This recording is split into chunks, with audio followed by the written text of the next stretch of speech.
Jake Thompson stood in the sterile white corridors of the Kepler 442 outpost medical facility, staring at his watch and sighing loud enough to make his irritation clear to everyone within a 20-foot radius. He had cargo to deliver, deadlines to meet, and absolutely zero interest in whatever bureaucratic nonsense the Galactic Transit Authority had dreamed up this time.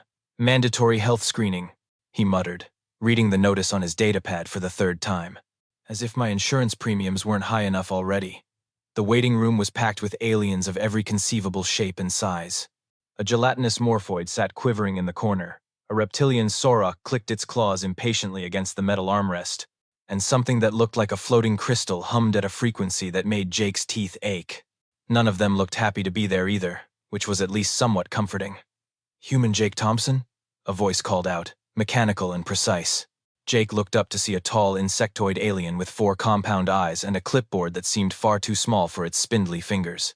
The creature's exoskeleton gleamed under the harsh fluorescent lights, and it wore what Jake assumed was the alien equivalent of a doctor's coat, though it looked more like decorative armor plating. "That's me," Jake said, standing and grabbing his jacket. "Let's make this quick, Doc. I've got a shipment of Andromedan silk that's supposed to be on Proxima Station by 1800 hours. The alien's mandibles clicked together in what might have been disapproval. "I am Dr. Quillnex, Chief Medical Officer of this facility. Your schedule is irrelevant compared to Galactic Health and Safety Protocol 7A, subsection 12, paragraph 4. Right. Health and safety. Got it." Jake followed the doctor down a hallway that smelled like antiseptic and something vaguely floral that didn't exist on Earth. "So what exactly are we doing here? Blood test? Physical? Please tell me this doesn't involve a probe." Dr. Quillnex's head rotated a full 180 degrees to look at Jake while still walking forward. It was deeply unsettling. "We perform a comprehensive bioscan. Non-invasive. Standard procedure for all species registered with the GTA. The scanner will analyze your cellular composition, toxin levels, pathogen presence, and overall systemic health." "Sounds fancy," Jake said, trying not to think about the head rotation thing. "How long does it take?" 3 minutes for scanning, 2 minutes for analysis. You will be cleared to leave in approximately 5 minutes and 17 seconds. Finally, some good news. They entered an examination room that looked like it belonged in a science fiction movie, which Jake supposed made sense given that he was literally living in one. A large cylindrical device dominated the center of the room, humming with a low, ominous vibration. Screens covered the walls, displaying readouts in about 30 different alien languages, none of which Jake could read. "Stand in the scanner, Doctor," Quillnex instructed, gesturing with one of his 4 arms toward the cylinder. Jake stepped inside, and the device activated with a sound like wind chimes being strangled. Blue light washed over him from head to toe, and he felt a slight tingling sensation that reminded him of the time he'd accidentally grabbed an electric fence on his uncle's farm. "Please remain still," Dr. Quillnex said, his eyes fixed on a display screen that was rapidly filling with data. "The scan is nearly complete. Take your time," Jake said sarcastically. "Not like I have anywhere to be." The scanner beeped once, twice, then emitted a sound that could only be described as a mechanical scream. Red lights began flashing across every screen in the room. "Doctor!"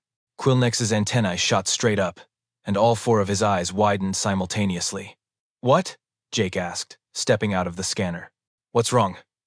Dr. Quillnex didn't respond. He was staring at the screen with the kind of horror usually reserved for discovering your house is on fire or your ship is venting atmosphere.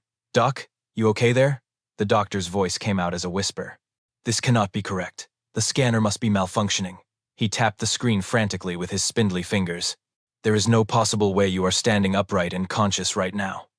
Jake felt a small knot of worry form in his stomach. "Why? What'd you find?" "Doctor." Quillnex finally tore his gaze away from the screen and looked at Jake with something approaching existential dread. "According to this analysis, you have 47 federally classified lethal toxins currently circulating through your system." Jake blinked. "Okay? Okay, Doctor." Quillnex's voice cracked. "Okay, you should be deceased. You should have been deceased several times over. Some of these compounds are banned on 14 planets due to their extreme lethality." Jake checked his watch again. "Yeah, well, it's Tuesday. Doctor." Quillnex stared at Jake like he just announced he was made of antimatter and having a great time about it. The doctor's mandibles clicked together rapidly, a sound Jake was starting to recognize as the alien equivalent of hyperventilating. "Tuesday, Doctor." Quillnex repeated slowly. You believe the day of the week is relevant to your impending biological collapse. I'm just saying it's a pretty normal Tuesday for me, Jake said with a shrug. If this were Friday, the numbers would probably be higher. The doctor's antennae drooped. Higher. He says higher. He jabbed a button on the console with enough force to make Jake worry about the equipment. Nurse Trill, report to examination room 7 immediately. We have a code. I do not even know what code this is. Code everything. Within seconds, a blob-like alien oozed through the doorway. Nurse Trill had no discernible features except for 2 eye stalks that protruded from the top of their gelatinous body, and a voice that sounded like someone gargling marbles. What is the emergency, Doctor? Trill gurgled, their body quivering with concern. Dr. Quillnex gestured at the screen with all 4 arms simultaneously. Look at this. Just look. Nurse Trill's eye stalks extended toward the display, and then immediately retracted so fast they nearly disappeared into the blob. That reading cannot be accurate. No living being could survive with that concentration of... The eye stalks slowly emerged again, swiveling to look at Jake. Is he a zombie? I'm standing right here, Jake said. And no, I'm not a zombie. I'm perfectly fine. You are not fine, Doctor, Quillnex said, his voice climbing several octaves. You have caffeine levels in your bloodstream that would stop a Rigelian warhorse's heart. You have ethanol metabolites consistent with someone who recently ingested an industrial solvent. There is capsaicin, which is literally a poison that plants evolve to prevent mammals from eating them, and yet somehow you have consumed it voluntarily. Jake scratched his head. I mean, I had coffee this morning, like 3 cups, maybe 4. And I did have some buffalo wings last night at the station bar, but they weren't even that spicy. Nurse Trill made a sound like a balloon deflating. He drinks neurotoxins recreationally. For fun, Jake confirmed. Well, more for staying awake during long hauls, but yeah, also for fun. Doctor. Quillnex was now scrolling through the readout, his horror growing with each line.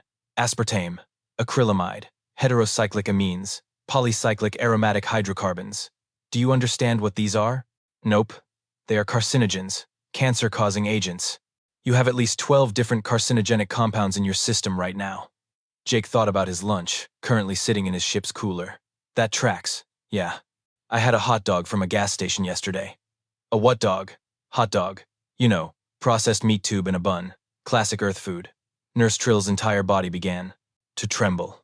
Processed meat tube. Look, can we speed this along? Jake asked. I really do have a schedule to keep, and you're making me sound way more unhealthy than I actually am. Doctor. Quillnex pulled up another screen, this one showing a molecular breakdown that looked like a Christmas tree designed by a mad scientist. Advanced glycation end products, trans fatty acids. Sodium levels that exceed safe parameters by 300%. And what is this? He zoomed in on a particularly concerning cluster of data. Monosodium glutamate? MSG. Yeah, I had ramen for breakfast yesterday. The good kind with the flavor packet. The flavor packet, Doctor. Quillnex repeated numbly. 2 flavor packets, actually. I like it salty. Nurse Trill oozed closer to the exit. Doctor, should we be standing this close to him? Is he contagious? I don't think toxins work that way, Dr. Quillnex said, though he didn't sound confident. He returned his attention to Jake. And this? Theobromine, another stimulant. Where did this come from? Oh, I had some chocolate with my coffee. Just a couple pieces from one of those candy bars in the vending machine. Chocolate. Dr. Quillnex's voice had gone flat. A substance that is deadly to many carbon-based life forms. You consumed it with your neurotoxin beverage. It's really good together, actually. You should try it sometime. All 4 of Dr. Quillnex's eyes blinked in sequence. I would die. Instantly. My species has a lethal dose threshold for theobromine that you exceeded before your 2nd cup of coffee. Jake reached into his jacket pocket, and both Quillnex and Trill recoiled like he was pulling out a weapon. Instead, he produced a slightly crumpled energy drink can, a bag of beef jerky, and a small packet of extremely red chips that advertised themselves as insanity-level hot. This is just my snack for later, Jake explained. Want some? Nurse Trill made a sound like a tea kettle and promptly fainted, their gelatinous body spreading out on the floor in a quivering puddle. Dr. Quillnex stared at the items in Jake's hands with the expression of someone watching their entire worldview crumble. That energy drink contains taurine, guarana, and enough synthetic stimulants to power a small spacecraft. The dried meat product is preserved with nitrates. And those chips, he trailed off, one of his hands reaching for what Jake assumed was an emergency call button. What about the chips? Those chips are registered as a chemical weapon in the Andromeda sector. Jake looked down at the bag of chips, then back at Dr. Quillnex. These? I got them at a truck stop on Titan Station. They were on sale. 2-for-1 deal. On sale, Dr. Quillnex whispered. They were selling chemical weapons at a discount. They're just spicy chips, Doc. Sure, they make your mouth feel like it's on fire and your eyes water a little, but that's the whole point. It's fun. Fun. You find the sensation of oral tissue damage fun. Well, when you put it like that, you make it sound weird. Jake opened the bag and popped a chip into his mouth, crunching loudly. The sound made Dr. Quillnex flinch. See? Perfectly fine. A little hot maybe, but nothing I can't handle. Dr. Quillnex was now typing frantically on his console, his fingers moving so fast they were practically a blur. I need to understand this. I need to document this. For science. For the safety of every species in the galaxy. He pulled up what looked like Earth's medical database. Your species consumes caffeine, a known neurotoxin, in quantities that would cause seizures in most sentient beings. You do this multiple times per day. Every day. Yeah, usually around 3 to 5 cups, depending on how tired I am. And when the effects wear off, I get a headache and feel cranky, so I drink more coffee. Dr. Quillnex's antennae drooped so low they nearly touched the floor. You treat withdrawal symptoms from one dose of poison by administering another dose of gas. Poison. I mean, technically yes, but we just call it a coffee break. On the floor, Nurse Trill had begun to reconstitute, their blob form slowly pulling itself back together. Doctor, they gurgled weakly. Maybe we should contact the Galactic Health Organization. I am beginning to think we should contact everyone. Doctor, Quillnex zoomed in on another section of data. This ethanol reading. You mentioned consuming this at a bar. Ethanol is a solvent. It is used to clean laboratory equipment and fuel combustion engines. We call it alcohol. Beer, specifically. Though sometimes I go for whiskey if I've had a really long week. You drink engine fuel. The good stuff, though. Not the cheap rotgut. Jake took a swig from his energy drink, and both aliens instinctively backed away. And before you ask, yes, we know it destroys our liver. But here's the cool part. Our livers regenerate. We can literally damage them repeatedly, and they just grow back. It's pretty metal when you think about it. Dr. Quillnex sat down heavily in a chair that squeaked under his exoskeleton. Your liver regenerates. Of course it does. Why would anything about your species make sense? Evolution, baby. Jake finished his chip and licked the red powder off his fingers. We come from a planet where pretty much everything was trying to kill us, so we adapted. Got tough. Started eating the things that were supposed to eat us. That cannot be accurate. Oh, it's super accurate. We've got these things called mushrooms back on Earth. Some of them are delicious. Some of them make you see colors that don't exist, and some of them will shut down your kidneys and kill you in 3 days. You know how we figured out which was which? Dr. Quillnex looked like he desperately didn't want to know, but his scientific curiosity won out. How? We ate them and waited to see what happened. If someone died, we made a note not to eat that one again. If someone survived, congratulations, that's dinner now. Nurse Trill had fully reformed but was keeping a safe distance near the door. That is the most insane method of food safety testing I have ever heard. It gets better, Jake continued, warming to his subject. We did this with everything. Plants, animals, insects, you name it. There's this fish called fugu that has enough tetrodotoxin to kill 30 people. Know what we did? We figured out exactly which parts you could eat without dying, and now it's a delicacy. Costs like $200 a plate. You pay extra to almost die, Dr. Quillnex said flatly. The danger is part of the appeal. Doctor. Quillnex pulled up another screen, this one showing a breakdown of Earth's atmospheric composition. His mandibles started clicking again. Your planet's oxygen concentration is 21%. That is absurdly high. Most civilized worlds maintain 15% maximum. How do you not spontaneously combust? Sometimes we do, actually. That's why we invented fire extinguishers. I need to sit down. You are sitting down, Doctor. Nurse Trill pointed out. Then I need to sit down more. Doctor. Quillnex scrolled through more data, each new discovery seeming to break him a little further. Your planet receives UV radiation levels that would require protective gear on most worlds. You have weather patterns that include frozen water falling from the sky, electrical storms with millions of volts, and wind speeds that can level entire settlements.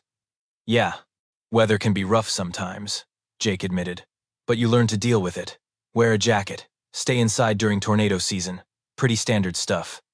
Tornado season. You have a season for it. It happens regularly enough to have a season. Doctor. Quillnex looked up from his screen. Tell me, human Jake Thompson, what do you people do for entertainment that doesn't involve ingesting toxins or surviving catastrophic weather events? Jake thought about it for a moment. Well, there's extreme sports. Skydiving, rock climbing, base, jumping, cave diving. Oh, and we've got this thing called mixed martial arts, where people just punch each other until someone gives up or passes out. Recreational violence. For fun and prizes. Yeah. Dr. Quillnex made a notation on his datapad. And your diet? Beyond the poison chips and neurotoxin beverages? Pretty varied, actually. We eat a lot of deep-fried stuff. Burgers, pizza, fried chicken. Oh, and we've got competitive eating contests, where people see how many hot dogs they can eat in 10 minutes. The record is like 70-something, I think. Nurse Trill's eye stalks swiveled toward each other in what might have been disbelief. 70 tubes of processed meat. In 10 minutes. Joey Chestnut is a legend. Joey Chestnut should be deceased. Doctor. Quillnex had stopped clicking his mandibles, which Jake was starting to realize was actually a bad sign. The doctor had entered a state of eerie calm, the kind that comes right before someone has a complete mental breakdown or starts questioning their entire career path. I need to access the full historical database for Earth, Dr. Quillnex said quietly. I need to understand how your species survived long enough to develop space travel. This defies all biological logic. Knock yourself out, Doc. The screens around the room flickered to life, displaying various entries from Earth's evolutionary history. Doctor. Quillnex started reading aloud, his voice taking on the hollow quality of someone narrating their own descent into madness. Humans evolved on a Class 4 death world, classification confirmed by the Galactic Survey Corps during first contact in 2247. He paused. Death world.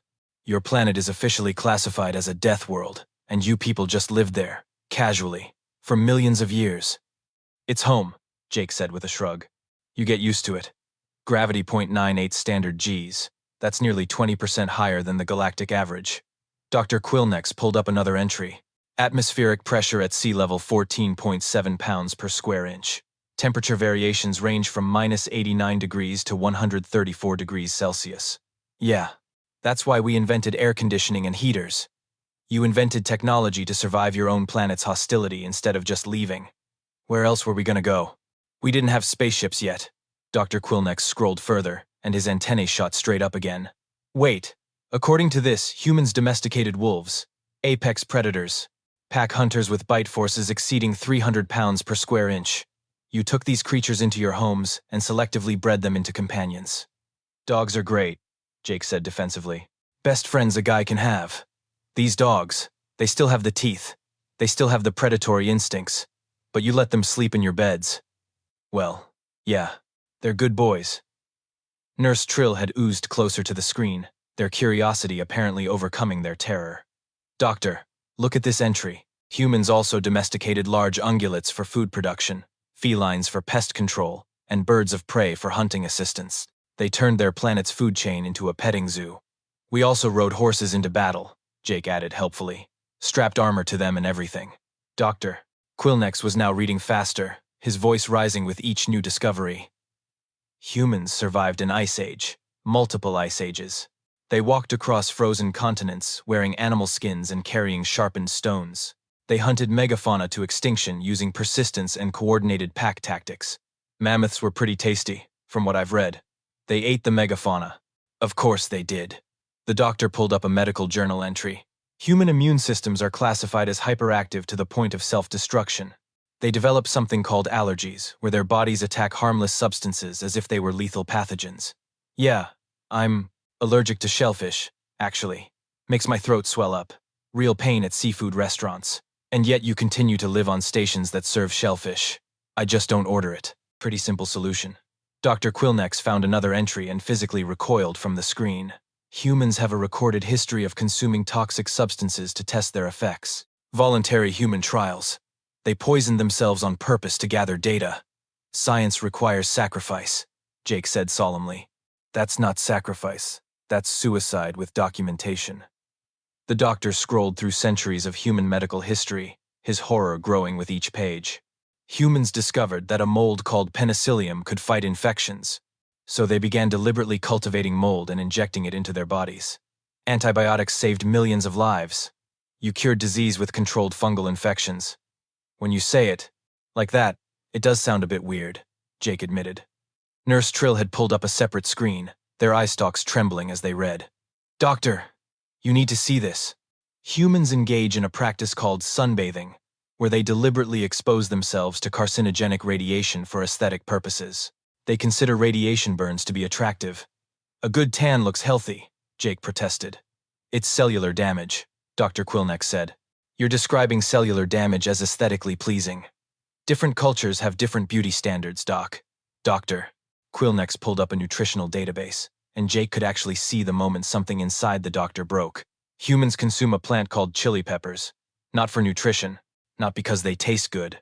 The capsaicin actively causes pain receptors to fire, creating a burning sensation, and humans interpret this pain as flavor. Spicy food is amazing, though.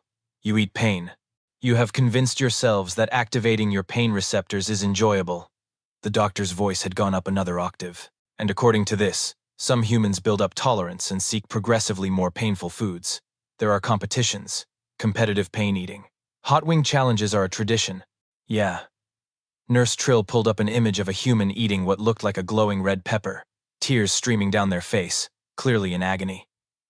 Look at this human's expression. They are suffering, and yet they continue eating. That's Jerry, Jake said, squinting at the image. He works the docks on Mars Station.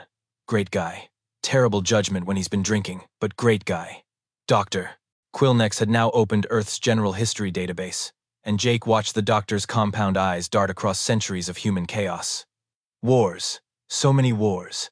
Humans fought each other with rocks, then swords, then explosive chemical projectiles, then atomic weapons that split matter itself and released enough energy to level cities. We don't do that anymore, Jake said. Mostly, Doctor. Quillnex repeated. Mostly you don't atomically obliterate each other.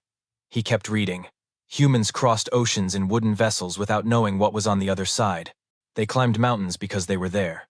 They strapped themselves to rockets and shot themselves into space on controlled explosions, with less computing power than a modern beverage dispenser. The Apollo missions were pretty impressive. Yeah, they were insane. Every single human who participated in early space exploration was actively suicidal by any rational medical standard. Or brave, Jake suggested. Bravery and insanity are separated by outcomes, not intentions. Dr. Quillneck sat in silence for a long moment, staring at the mountain of data about human biology and history, like it was a personal insult from the universe. Then, very slowly, a new kind of horror seemed to dawn on him. Human Jake Thompson, he said carefully. You are not the only human currently on this station, are you? Jake checked his datapad. Nah, there's probably a couple hundred of us here at any given time. Kepler 442 is a major hub for Earth-based cargo routes. Why? A couple hundred. Dr. Quillnex's voice had gone quiet again. A couple hundred walking biohazards, all consuming lethal toxins and engaging in self-destructive behavior, all on my station. I mean, we're not that bad. Nurse Trill, Dr. Quillnex said, suddenly standing up so fast his chair clattered backward. Access the medical database. Run a cross-reference. How many humans have passed through this facility in the last standard month? Nurse Trill oozed over to a console and began typing with pseudopods that emerged from their gelatinous mass. After a moment, they made a strangled gurgling sound. 243 humans have been scanned and cleared through this facility in the last 30 days, Doctor. And none of them were flagged? The system automatically clears anyone who appears physically functional and shows no signs of active disease or parasitic infection. According to protocol, toxin levels are only flagged if they exceed lethal thresholds for the species in question. Dr. Quillnex turned to Jake. So every single human who has walked through here has had toxin readings that would kill most other species, and we've just been waving them through because technically you're all still alive. Sounds about right. This is a station-wide emergency. Doctor. Quillnex jabbed another button on his console. Security. This is Dr. Quillnex in Medical Bay 7. I need to speak with Commander Bractos immediately. Yes, it's urgent. No, I am not overreacting. Just get him here now. Within 2 minutes, a large cephalopod-like alien squeezed through the doorway. His military uniform somehow fitted to accommodate 8 tentacles and a bulbous head. Commander Bractos had the look of someone who had dealt with too many false alarms and wasn't in the mood for another one. This better be good, Quillnex, Bractos said, his voice coming from a translator device attached to his collar. "I have actual emergencies to deal with. Someone tried to smuggle Arcturian whiskey through customs again, and it melted through 3 levels of deck plating. Commander, we have 243 humans on this station," Dr. Quillnex said, gesturing at his screens. "And every single one of them is carrying enough toxins to be classified as a biological hazard." Commander Bractos's tentacles twitched in what might have been the alien equivalent of an eye roll. "Quillnex, we've been over this. Humans are certified for galactic travel. They passed all the Council's safety requirements. If they were dangerous, the Terran embassy would have informed us." "They didn't inform us because humans don't consider this dangerous," Dr. Quillnex said, his voice climbing. "They think it's normal. This human," he pointed at Jake, "has 47 lethal compounds in his bloodstream and considers it a light Tuesday." Commander Bractos focused his large, intelligent eyes on Jake. "Is this true?" "I mean, I wouldn't say light," Jake said. "I did have that extra cup of coffee."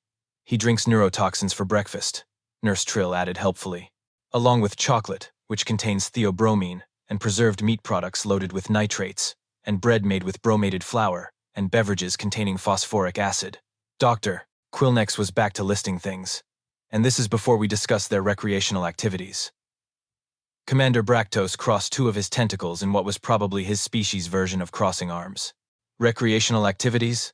They jump out of flying vehicles for fun," Dr. Quillnex said.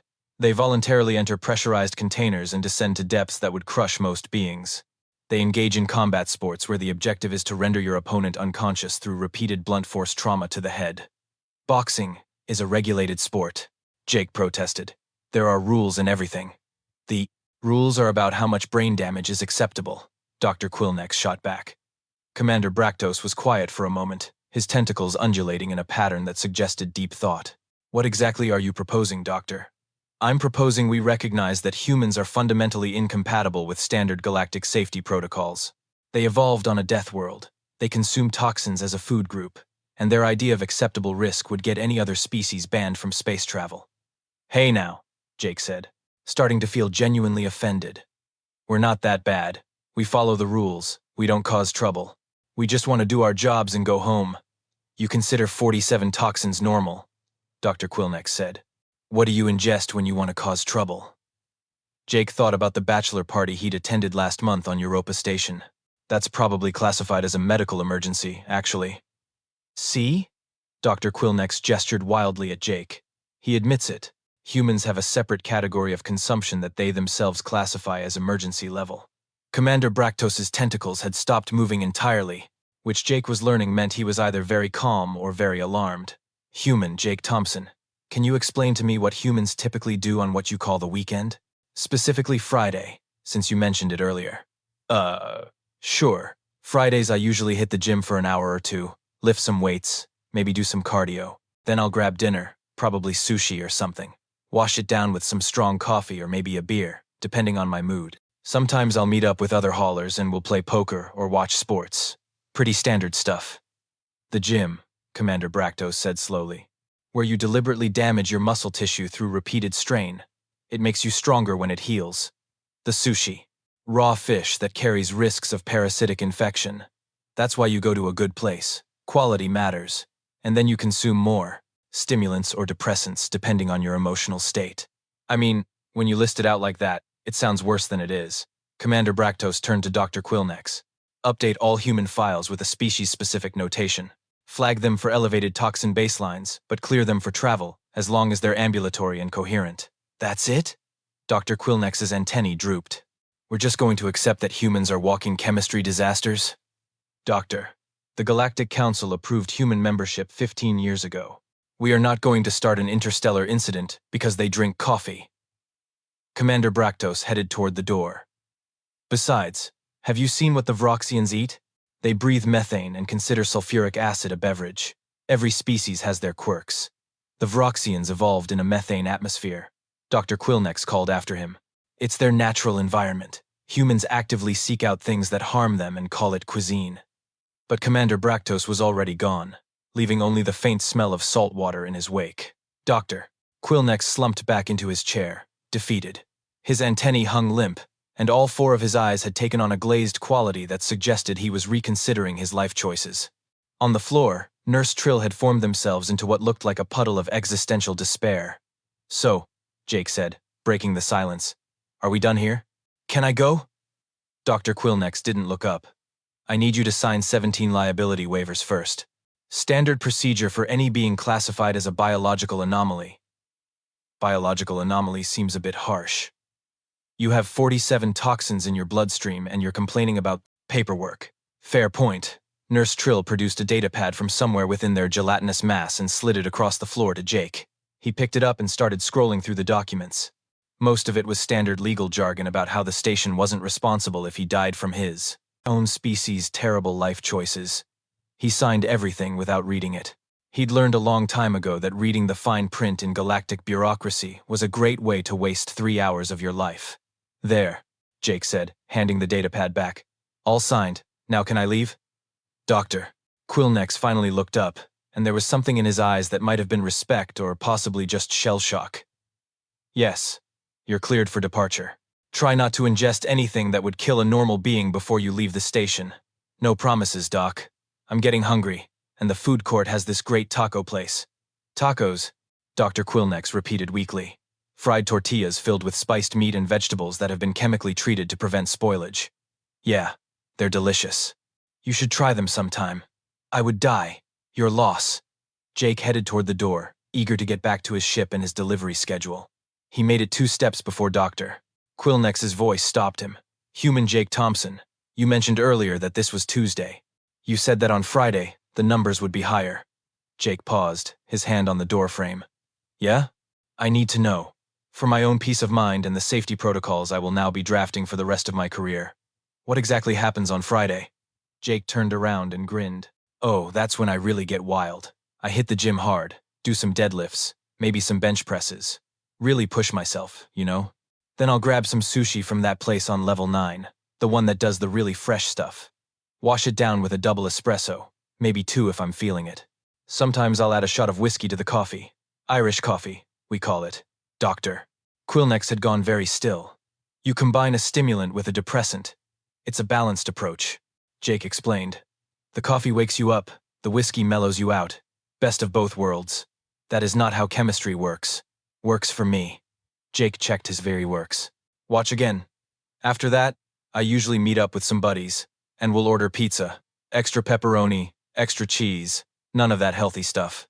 And we'll play poker until like 2 in the morning, drinking beer and eating wings on the side." "Buffalo wings," Nurse Trill whispered. "The chemical weapon Chip's predecessor. Then I'll get maybe 4 hours of sleep and wake up Saturday morning, make myself a big breakfast.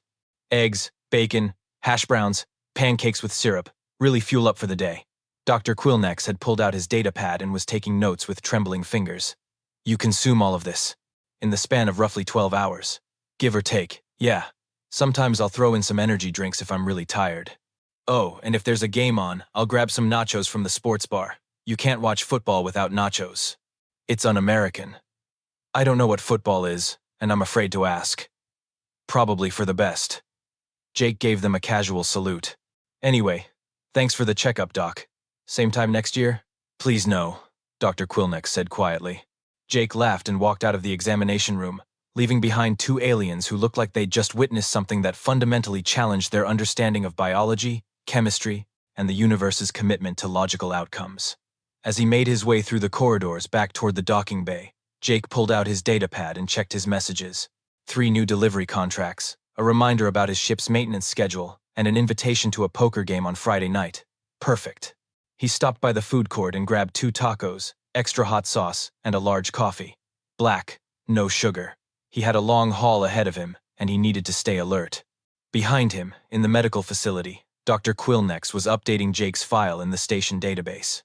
Under species classification, he hesitated for a long moment before finally typing, "Human, borderline suicidal, somehow still functional, clearance approved with extreme prejudice." In the notes section, he added, "Subject claims toxin intake increases on Fridays. Recommend avoiding all humans on Fridays, possibly also Saturdays. And Sundays, just to be safe." Nurse Trill oozed up beside him and looked at the screen. "Do you think the commander was right? That we just have to accept this as normal?" Dr. Quillnex closed the file and leaned back in his chair. "Nurse Trill, Humans survived an ice age armed with pointed sticks and bad attitudes. They climbed to the top of their planet's food chain by being too stubborn to die and too crazy to quit. They turned every poison into a seasoning and every predator into a pet. They launched themselves into space on barely controlled explosions just to see what was out there. Your point, Doctor. My point is that humans are the galaxy's most confusing success story. By every logical measure, they should have gone extinct millennia ago. Instead, they're hauling cargo across the cosmos, drinking neurotoxins, and complaining about their delivery schedules. He stood up and headed toward his office. We're not going to change them. We're just going to document them and hope they don't decide to start eating something even worse. What could possibly be worse than chemical weapon chips? Dr. Quillnex paused in the doorway. I don't know, and I pray to every deity in the known galaxy that we never find out. In the docking bay, Jake Thompson climbed aboard his cargo hauler, finished his tacos, and plotted a course for Proxima Station. He had a delivery to make, a schedule to keep, and it was only Tuesday. The weekend couldn't come fast enough.